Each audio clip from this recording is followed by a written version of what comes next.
नमस्कार दोस्तों, आप सभी का स्वागत है आपका अपने यूट्यूब चैनल बॉटनी बाय क्रांति सिंह में। आज के लेक्चर में हम लोग ब्रायोफाइटा की बंधुता के बारे में अध्ययन करेंगे। इसमें हम ब्रायोफाइटा एवं एल्गी शैवाल में सामान्यताएं और अंतर और ब्रायोफाइटा एवं टेरिडोफाइटा में समानताएं और अंतर के बारे में अध्ययन करेंगे। ये ब्रायोफाइटा के ऊपर चौथा लेक्चर है। इससे पहले 3 लेक्चर कराए जा चुके हैं जो कि हमारी प्लेलिस्ट में अवेलेबल है, जिनकी लिंक डिस्क्रिप्शन बॉक्स में दे रखी है। आप जाकर के ज़रूर चेक करें।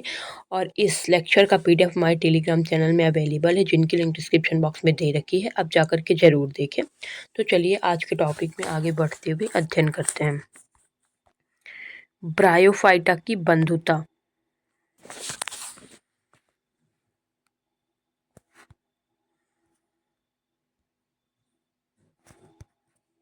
चूँकि ब्रायोफाइटा जो होता है वो शैवाल अर्थात एल्गी और टेरिडोफाइटा के बीच में आता है, इसलिए उसकी कुछ समानता एल्गी से होंगी और उसकी कुछ समानता टेरिडोफाइटा से होंगी। और क्योंकि ये ब्रायोफाइटा से अलग अलग वर्ग हो जाते हैं तो उसमें कुछ असमानताएं भी होंगी, अंतर भी होगा, जिस आधार से उनको अलग किया जाता है। तो उसी के बारे में इसमें अध्ययन करेंगे हम लोग। ब्रायोफाइटा की बंधुता। तो ब्रायोफाइटा और शैवाल में समानताएं क्या क्या पाई जाती हैं। सबसे फर्स्ट, दोनों पौधे निचले वर्ग के अंतर्गत आते हैं। ये निचले वर्ग के पौधे होते हैं, दोनों छोटे छोटे जो निचले वर्ग होते हैं वो पौधे आते हैं। ये लोग लोअर कास्ट के पौधे होते हैं ये लोग।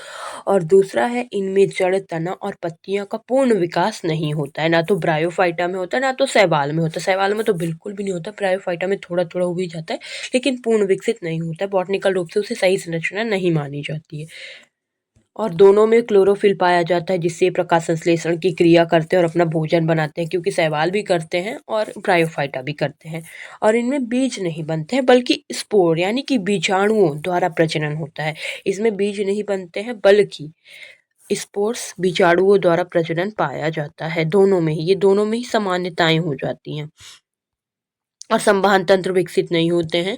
और इनमें संवहन तंत्र अर्थात जाइलम और फ्लोएम, जो कि जाइलम जो होता है वो जली का परिवहन करता है और फ्लोएम खाने का परिवहन करता है, भोज्य पदार्थ का परिवहन पाए जाते हैं वो नहीं पाए जाते हैं। दोनों में ही संवहन तंत्र वेस्कुलर सिस्टम पाया ही नहीं जाता है।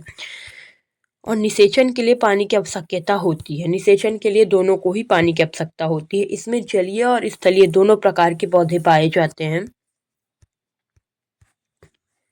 ये ज़्यादातर नम और छायादार स्थान पर पाए जाते हैं। ये दोनों में हो जाती हैं समानताएं। फिर इनमें शैवाल और एल्गी में अंतर क्या होता है।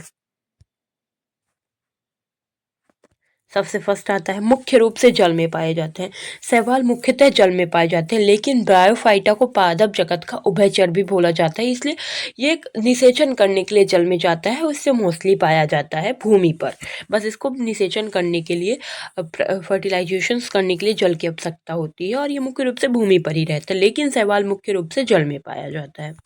और थैलस शरीर थैलस रूप में होता है। इनका शरीर एकदम से थैलस रूप में होता है। इसमें कोई संरचना भी विकसित नहीं होती, लेकिन शरीर थोड़ा सा विकसित पत्तीनुमा संरचना होती है। जो मोसेस होते हैं ब्रायोफाइटा के वर्ग में, उसमें थोड़ा सा विकास हो जाता है। शरीर में पत्ती जैसी संरचनाएं दिखाई देती हैं, लेकिन जो असत्य संरचना होती है बॉटनिकल रूप से वो सत्य संरचना नहीं होती है।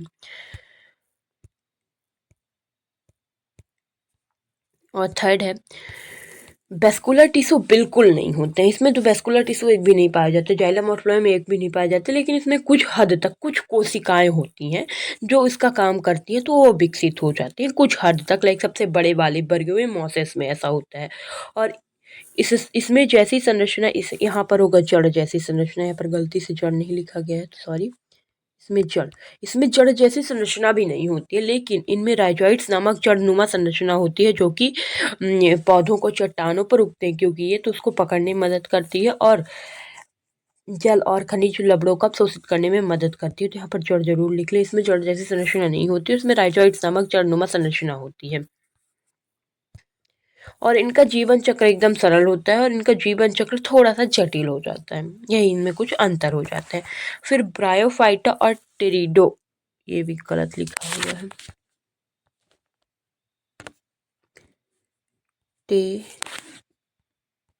टेरिडोफाइटा।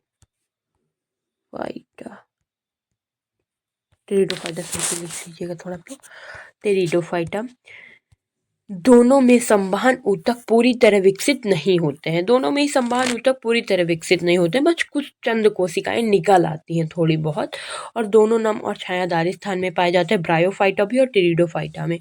दोनों में बीज नहीं बनते बल्कि स्पोर्स बीजाणुओं द्वारा प्रजनन होता है। और दोनों को ही निषेचन के लिए पानी की आवश्यकता होती है। दोनों में लैंगिक और अलैंगिक प्रजनन पाया जाता है।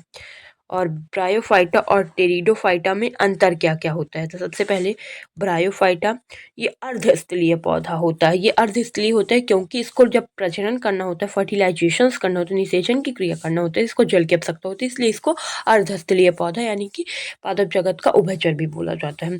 और ये पूर्ण स्थलीय होता है, टेरिडोफाइटा पूर्ण स्थलीय होता है। और इनका प्रमुख चरण गैमेटोफाइट होता है और इनका प्रमुख चरण स्पोरोफाइट होता है। इनमें कम ऊंचाई वाले पौधे आते हैं और इसमें थोड़े ज़्यादा ऊंचाई वाले पौधे आ जाते हैं, एक आध दो ज़्यादा ऊंचाई वाले आ जाते हैं।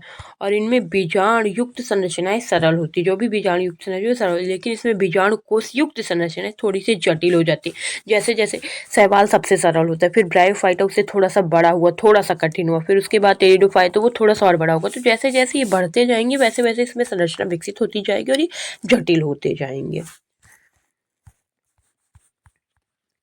तो आज का लेक्चर यहीं कंप्लीट होता है। इसके बाद हम लोग ब्रायोफाइटा का जो एक एग्जाम्पल होता है उसके बारे में अध्ययन करेंगे। उसी में ब्रायोफाइटा का जीवन चक्र क्या होता है, उसमें प्रजनन कैसे कैसे पाए जाते हैं, सारी चीज़ें उसी में एकदम डिस्कस करेंगे, क्योंकि इसमें पढ़ने की ज़रूरत नहीं। फिर उसके बाद एक महत्वपूर्ण लेक्चर आ जाएगा और ये ब्रायोफाइटा का क्लियर हो जाएगा, पूरा कंप्लीट हो जाएगा। तो वीडियो पसंद आया तो वीडियो को लाइक करें, चैनल को सब्सक्राइब करें। और अगर वीडियो समझ में आया हो, पढ़ाने का तरीका अच्छा लगा तो वीडियो में कमेंट जरूर करके बताएं कैसा है। और अगर कोई परिवर्तन करवाना चाहते हो तो वो भी बता सकते हैं। Thank you for watching, please like से सब्सक्राइब।